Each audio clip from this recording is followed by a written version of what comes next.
महाराष्ट्र की महायुति सरकार अब मुसीबत में फंसने वाली है, क्योंकि महाराष्ट्र की महायुति सरकार पर आरोप लग रहा है कि सरकार ने कानून की धज्जियां उड़ाई हैं।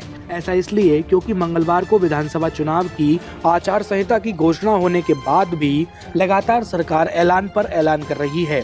इस दिन भी सरकार ने लगभग 200 से ज्यादा सरकारी निर्णय लिए, जबकि राज्य में आचार संहिता लागू हो चुकी है। महाराष्ट्र चुनाव आयोग ने इसे गंभीरता से भी लिया है। आयोग ने बुधवार को घोषणा की कि इस संबंध में जांच कराई जाएगी। वहीं आपको बता दें कि आयोग महायुति की ओर से इस्तेमाल किए गए वोट जिहाद शब्द की भी जांच करेगा। केंद्रीय चुनाव आयोग ने मंगलवार को विधानसभा चुनाव 2024 के कार्यक्रम की घोषणा कर दी। इसके बाद बुधवार को महाराष्ट्र के मुख्य निर्वाचन अधिकारी एस चोकलिंगम ने मुंबई में एक प्रेस कॉन्फ्रेंस का आयोजन किया।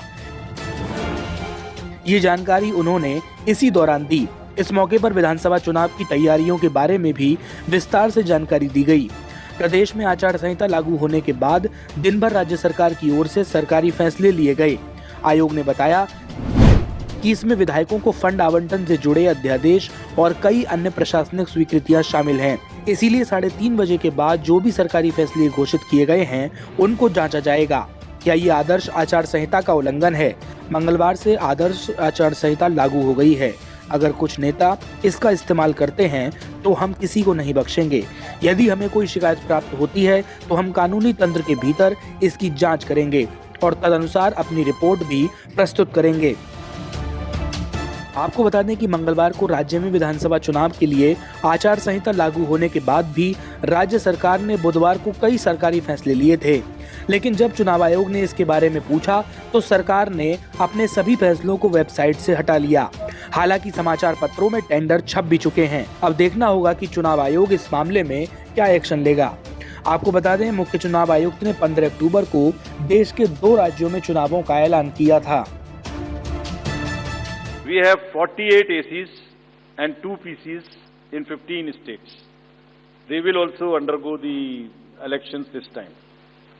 All the 48 ACs and 2 PCs, the schedule would be like this.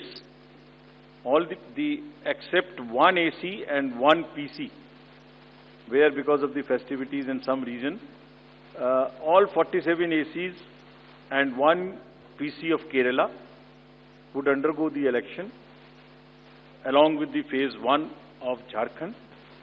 The same schedule, 13th November would be date of poll, and only for 2 ACs, one for assembly and one for parliament. That is Kedarnath in Uttarakhand, because on 12th there is gazetted holiday and dispersal of the parties takes place on that day. Therefore, it is on 20th. And similarly for Maharashtra, except that everything would be during the first phase. नमस्कार, मैं हूं मानक गुप्ता।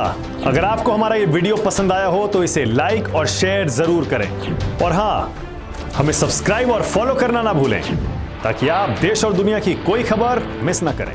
तो जुड़े रहिए हमारे साथ और देखते रहिए न्यूज़ 24।